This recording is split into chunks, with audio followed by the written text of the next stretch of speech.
Hello, everyone. It's Mike Schoonover with the 812 Living Group at Keller Williams Realty.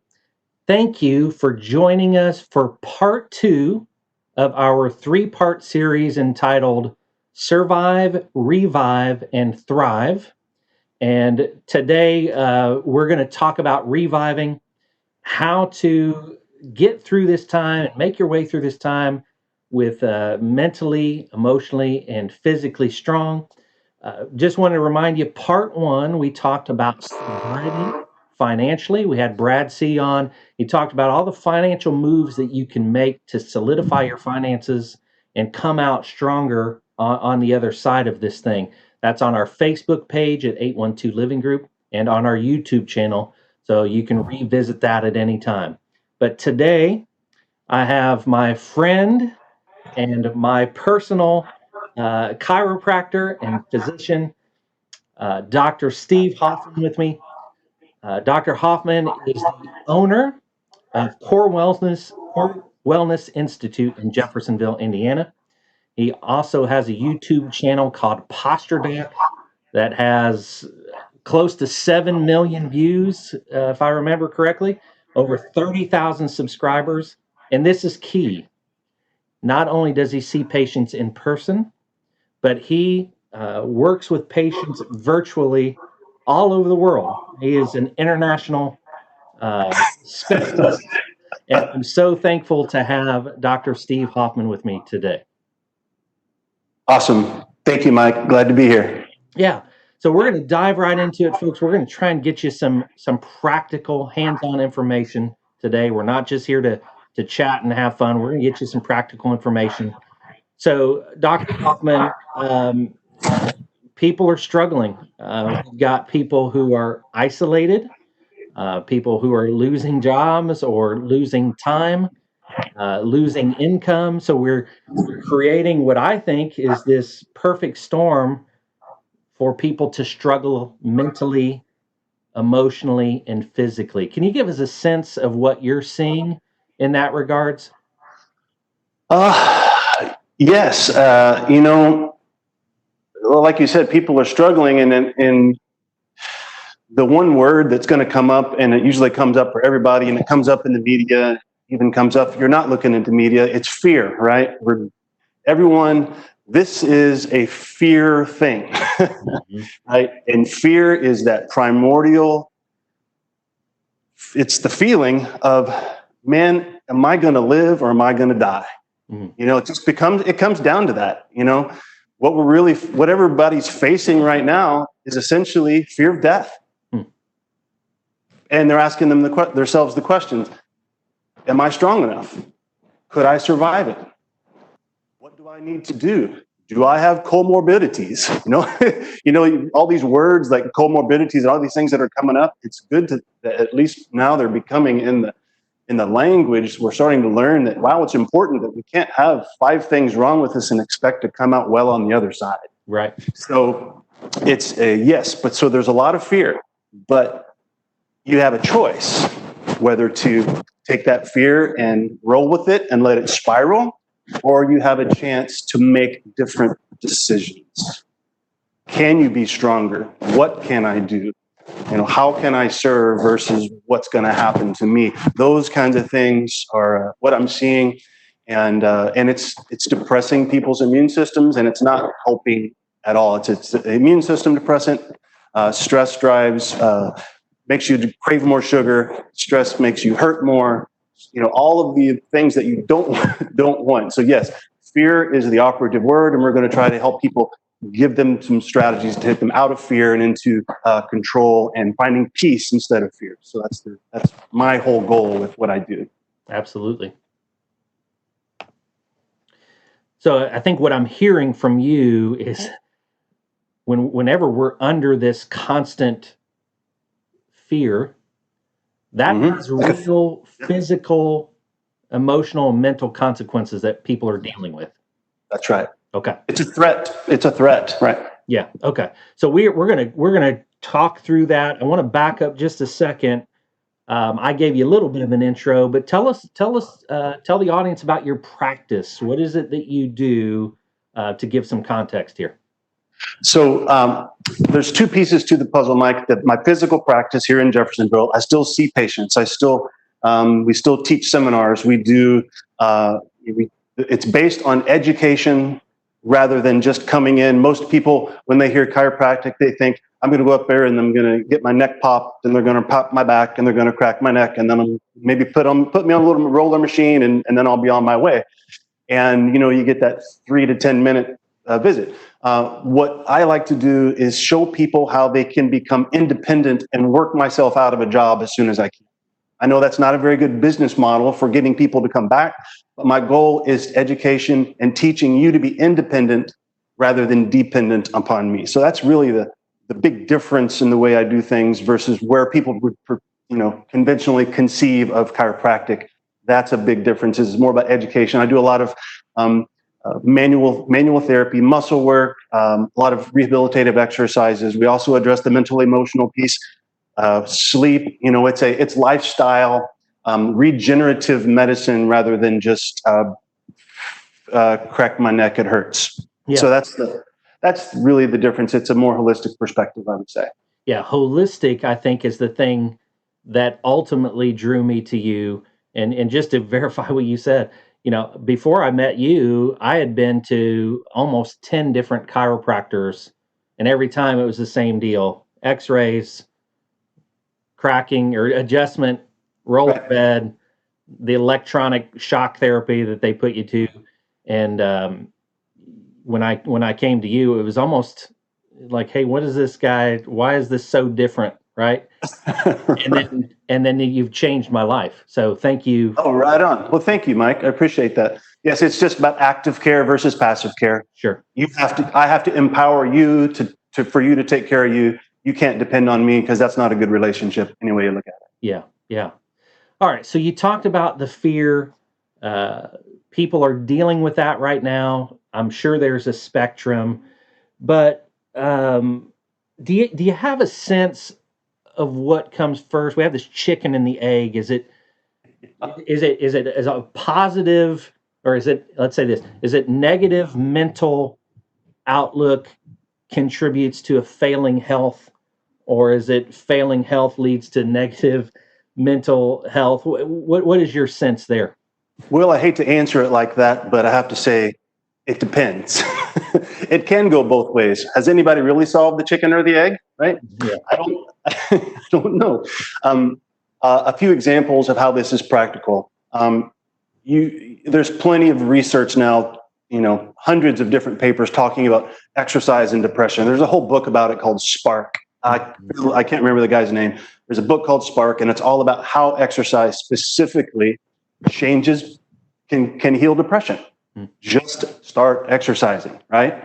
Okay. So yes, it can go both ways, but at the same time, if you do not have the proper nutrients to make neurotransmitters in your brain, if you're suffering from B vitamin deficiencies, magnesium deficiencies, guess what? You can't make GABA, which gives you that calm, peaceful, easy feeling, like the Eagles would say, right? Mm-hmm.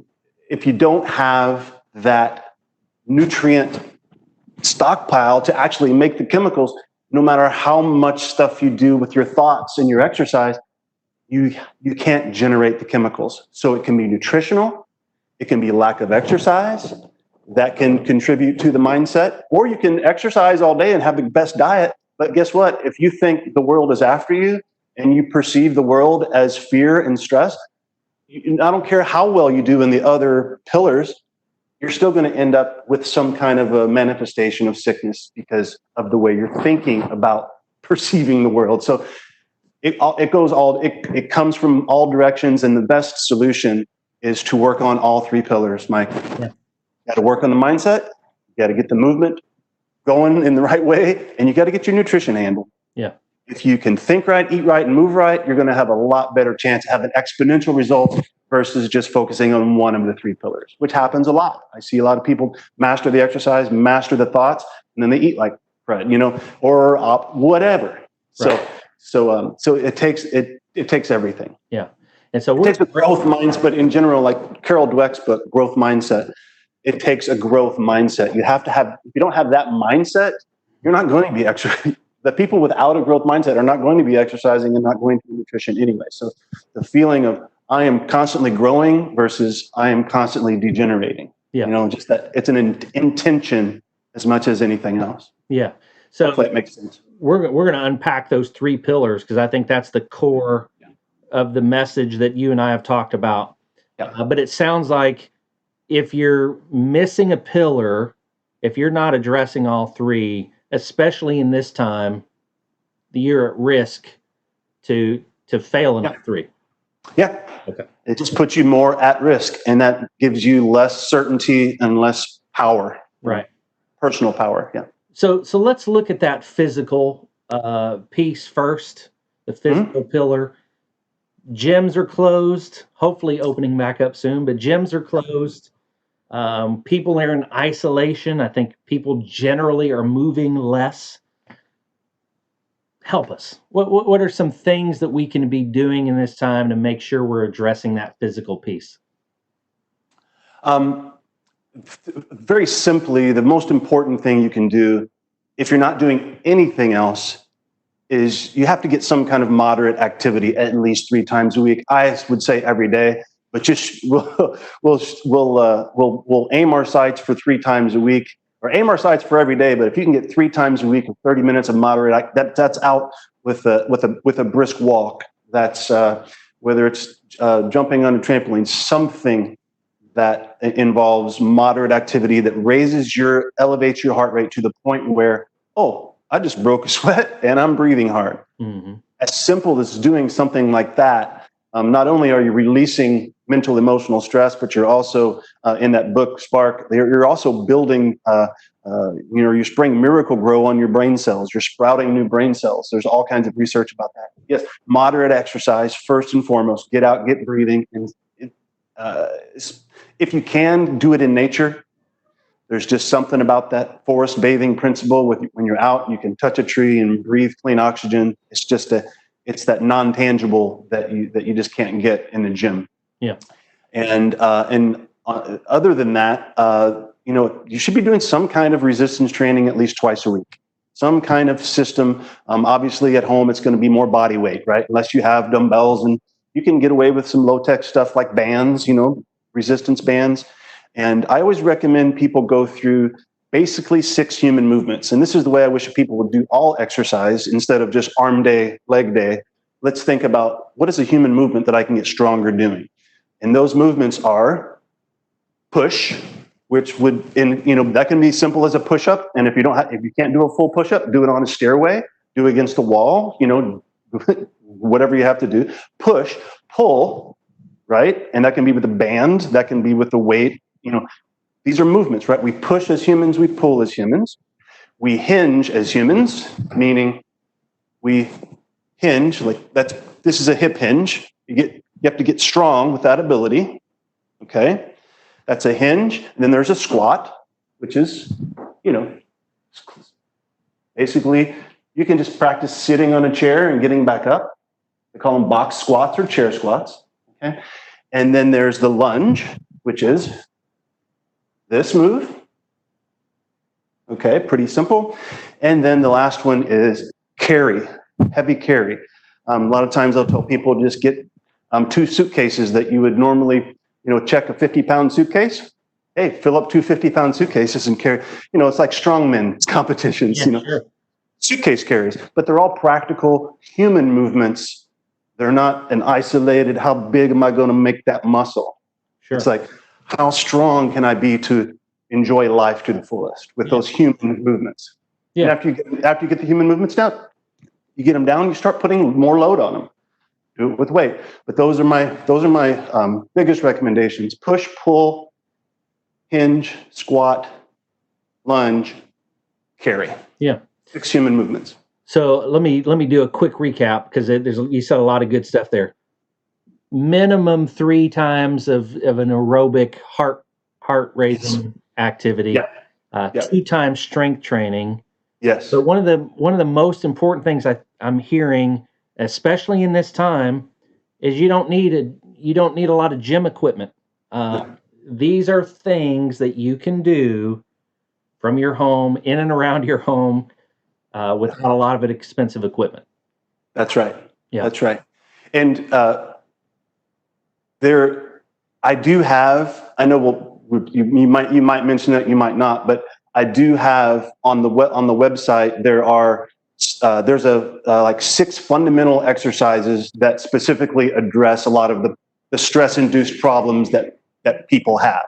Yeah. So that's at gettoyourcore.com, and it's for free. You get some self-tests, and it has there's PDFs of the exercises and videos and all that kind of fun stuff. So that can help people get started, at least so they know they're moving well. Because a lot of people start into an exercise and they start doing it incorrectly, and then they jack something up and get injured in the process. Right. So we try to teach people how to move well and then move more and move with more load. But moving well is the first, and that's what my main message is about. Let's move well and let's take the stress off the joints, and then we can do anything we want to do. We can go kickboxing, we can play yoga, we can do Pilates, but you have to learn some basic principles first, and so those are important. Yeah, gettoyourcore.com is the web address. Yep. And and there's a little place there. You put your name and email address, and then you get it in your inbox. Yeah. So I'll make sure that gets in the show notes, folks. There's a lot of free resources there. The thing that I love about it is, just like you did in the video, I wouldn't expect anything less from you, Doc. You're showing, instead of just written word, you've got showing pictures, videos on how exactly to perform these movements. Yes. And those movements, Mike, are what's important about those movements is they are designed specifically to unwind the classic stress patterns we get into. What's a fear pattern? You close down, right? It's predictable. You can predict exactly which muscles are going to get tight and predict exactly which muscles are going to get weak, because it's the nervous system. They're 2 different sets. So it's designed to wake up the youth muscles and close down the stuff that tends to biologically age us. And right now we know that being biologically younger is to your advantage, because this virus is not going away, Mike. Yeah. And we don't have an offense. All we can do is play defense. And your best offense is to create a strong defense. And feeling strong, getting your nervous system calmed down so your immune system can work is exactly what's going to save a lot of people, I think, during this pandemic. And so that's the physical part. Yes. Let's talk about the mental part. Again, there's isolation. People are worried about finances and what's this going to look like in 3 months and 6 months, 12 months. What are the things that you teach people or recommend about keeping a strong mental health? Well, like I mentioned briefly, even though it's hard, very difficult, you have to maintain that growth mindset versus the stress mindset. Meaning, if you keep looking at things, it's the classic, it's classic from personal development, as long as personal development goes back. How can I use this, or why is this happening to me? You have 2 ways of taking in information. Why does this happen to me, or how can I use this? There's a fundamental stop right there where you can make one choice or the other. Mm-hmm. You can choose to say, why this is happening to me? Oh, because, and then just pile it on yourself, like we're all so good at, right? Myself included. Or how can I use this? That's one thing I always tell people. That's a switch whenever you're taking in information. When you feel yourself getting spun up, how can I use this? Versus, why is this happening to me? That's one of the things I tell just about everybody. The other thing is that I go pretty far into this aspect, okay? I like to live my life with 100% responsibility. That's a big number, okay? But if you can imagine that this life you're making is one that you are creating or co-creating, if you can take that leap and take responsibility for everything that's happening out here, you never have the opposite. You're always fixing, even if you can't even muster up 50% responsibility, the more responsibility you take for what's out here, the more possibility you have for changing these circumstances. So that's like I said, that's a big number, and that's a hard pill for a lot of people to swallow. But that's where I teach from, is that you have to become more responsible. Yeah. You know, no, as soon as you start blaming, as soon as you start opening your mouth a bit, this or that, it never turns out good. Right. So how can I use this? And thank you for showing me that version. I choose to see this a different way. You know, you can, there's a lot of different ways you can do that. You can zero out negative things with a meditative prayer, or some kind of go-to that you have to, that's kind of a neutralizer for you. Mm-hmm. For some people it's prayer, for some people it's stop, taking a breath, for some people it's a mantra, whatever it is. How do you neutralize, how can you at least bring it to zero? Yeah. Any kind of stressful situation. I know you and I have had some conversations over the years about cognitive behavioral therapy and Yes. psychology that says we can't always stop the thoughts that come in, but Right. we can stop them from going further by asking that simple question. Right. How can I use this versus why is this happening to me? The why is it happening to me spirals you down the path of stress and anxiety, whereas the how can I use this puts you into action mode. And Right. Yeah. It's active versus passive. It makes you, you're an active participant versus a passive victim. Yeah. So is there, like I said, I know this is basic personal development stuff, but I think we need to hear it over and over sure, and over again, and take responsibility. That's my big play. well, and look, especially in this time, I'm talking to so many people. You know, you wake up one morning and the world has changed overnight. Yes. There's a new set of rules. There's a new government mandate. There's a new. It's changed. Yes. And you wake up the next morning and it's changed. And so we get these waves of stress and anxiety kind of thrust upon us. We have to have those constant reminders of saying, "What am I doing with this?" Because if you let your guard down for a second, you're going to be swept away in that stress and anxiety. Yes, absolutely. And I will say, even though it's a physical tool, you can honestly, this thing right here, this foam roll, what I do whenever I feel myself getting spun up, I think you can probably still see me. Yeah. As I lay back over this thing,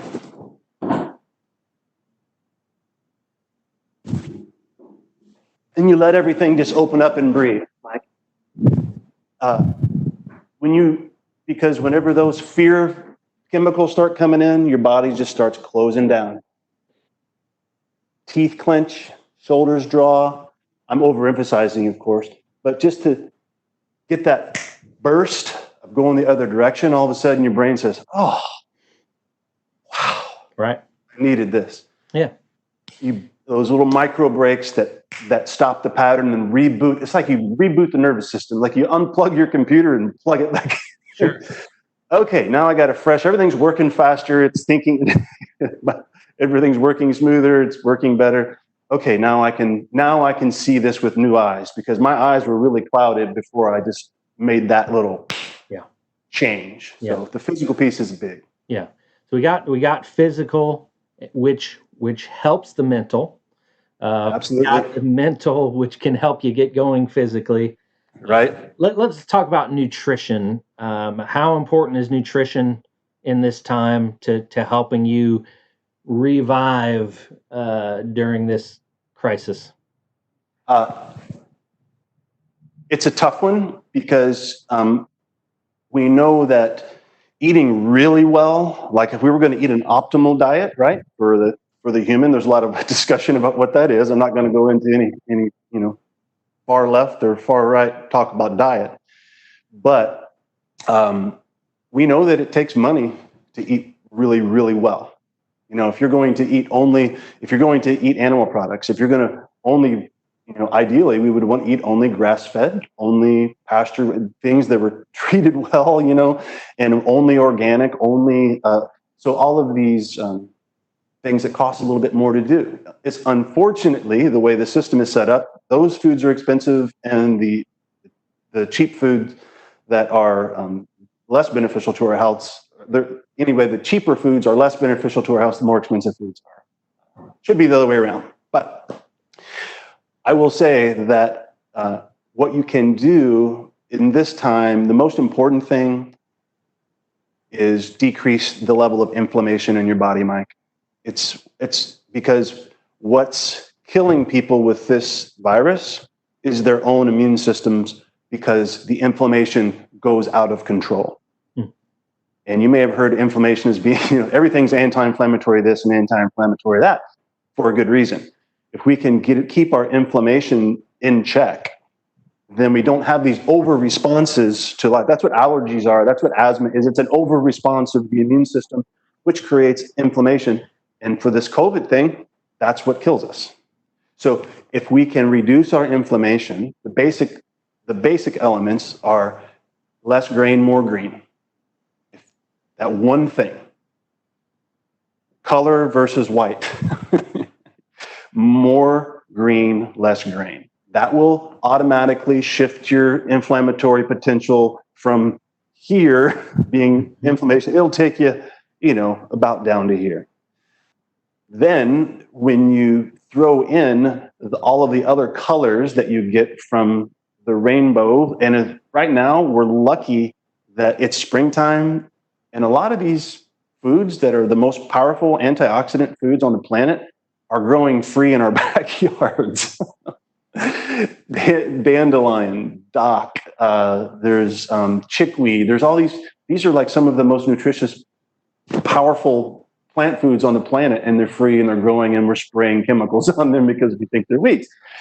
So that's another story. That's foraging. That's free, right? As long as you know what the plants are. Sure. Right? There's a lot of awesome things, and I'm not saying that everybody's going to go out and turn into a forager right now. So I'm just focus on green instead of grain.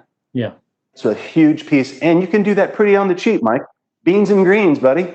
Yeah. You can't get beans and greens. What's a pack of collards cost, right? And some beans and greens together with some onions and garlic, very powerful medicine for this issue. Lots of those allicin contain, even the wild garlic, the wild onions in the garden, those are edible. I'm just saying, that's what we can do. And the main thing is we got to work on decreasing the amount of sugar, because that just creates stress and depresses our immune system. So if we can, and just by knocking your grains down, getting your greens up, and getting more color, number 2, and then what was the last thing I said? The sugar. Pardon? Sugar, yes. Just in general, look at the sugar piece, because we know that belly fat creates inflammation, and it creates more of those inflammatory cytokines that create the cytokine storm. So even all the young kids who were dying in New York in the hospitals, the main thing that was the biggest thread was overweight. Okay. Obesity is the biggest non-age related threat we have to deal with here. Yeah. And maybe it's good that's not good, but it's good that it's bringing that into consciousness, and more people will start working on that. But you're not even talking about, it's a side effect, right? Weight loss, but you're not even talking about doing this for weight loss. You're talking about doing this as a total physical, mental. Yeah. Weight loss is a nice side benefit. Right. But you're doing it to decrease inflammation. This area of your body is an inflammation creating machine. The more belly fat you have, the more interleukins and tumor necrosis factor alpha, all these things that sound really, really bad, because they elevate inflammation and make you more susceptible to that cytokine storm, or the allergies, or the chronic pain that won't go away, or you name it, related to chronic inflammation. Everything, heart disease, cancer, diabetes, they're all chronic inflammatory diseases. Yeah. So yes, side benefit is you get to wear a little shorter pants, or a little bit smaller pants around the belly, but you're doing it for your health. Yeah. That's the reason you should be doing it. Yeah. But whatever it takes. Right. If you want to get in a swimsuit and that's your driving force, by but I think those things don't last as long as whenever you have a stronger why. Yeah. Yeah. So Start with why. the title of this part in our series is Revive. Yes. So you've got someone that, let's say we've got someone that says, "Hey, Dr. Hoffman, I love what you're saying. I'm going to do it." They're going to exercise aerobically 3 times. They're going to work in some strength training 2 times a week. They're going to work on their mindset, and they are going to work on their nutrition. What is that person going to experience? What is that? What are the positives that come out of that for someone? Well, the first thing I'll say is, what is the negative that you have to get through for a couple days? Because nothing of great value comes without some cognitive dissonance for a couple of days. So there's going to be that moment. Your brain's going to want to keep doing the things you have always done. That's a function of the brain, is to keep you doing the same thing. Yeah. Anytime you try something new, your brain's going to say, wait, this isn't the way we do things. And it's going to give you some dissonance or some uncomfortable feelings.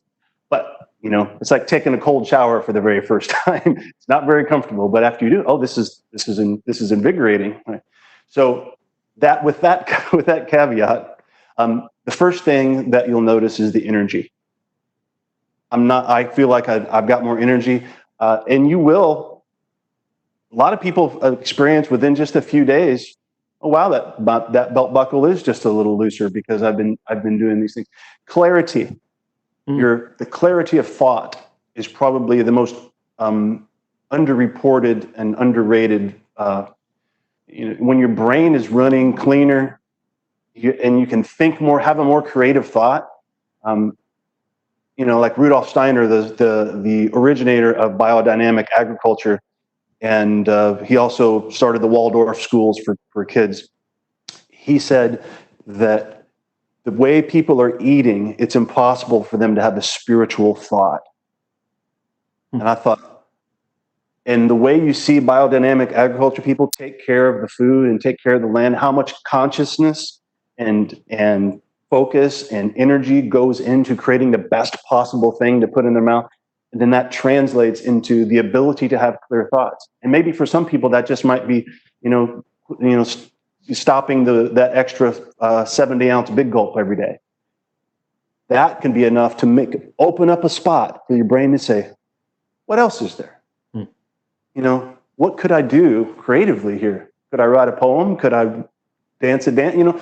It's just whenever you're making bullets for the war, Mike, you're not thinking about anything else. You're not thinking about what creative things could happen. Any economy collapses when they're making bullets for the war, right? Wartime economy, what happens? All the energy goes into the bullets, and the economy of the whole system goes down. Same thing with your body. Yeah. The clear creative thinking, the energy, and the side benefit of feeling better about yourself, feeling more confident, I guess, sure, more at peace, rather than running this pattern. You're, oh wow, my shoulders can just relax, and I don't even have to force myself to relax them. Yeah, that's my goal for people is to help induce peace physiology versus stress physiology. Yeah. It's a continuum, and there's things you can do. The way you think, the way you move, and the way you eat. The more of those things you add in, and it's a thing that happens slowly over time. There's not one plan that's going to get you from A to Z in 3 weeks. It's a long game. It's a long tail, but it's worth it. Yeah, it's worth it to live life with intention of growth versus the intention of decay. Yeah. Renewal versus degeneration. Regeneration instead of degeneration. Yeah. That's basically what I'm talking about, is regenerating versus degenerating. Yeah. Lots of benefits for folks to follow this advice. This is leading perfectly into part 3 of our series. We're going to talk about Thrive. So we talked about survive, kind of getting that survival mode, baseline, getting a solid foundation. Reviving is what we're talking about today, where you can really start to get your body, your mind, your physical presence into a position where now you can start thinking about the opportunity and how we thrive. He is Dr. Steve Hoffman, owner of Core Wellness Institute, owner of Posture Doc, the YouTube channel, worldwide international sensation. Find him on getyourcore.com. to your core. gettoyourcore.com. Get to your core. That's right. We'll put that link in the show notes. Dr. Hoffman, thank you so much for joining us today. Appreciate having you. Awesome. Great interview, Mike. I'm glad you're doing this for everybody. It's important. Awesome. Thank you. Talk soon. Thank you. Bye-bye.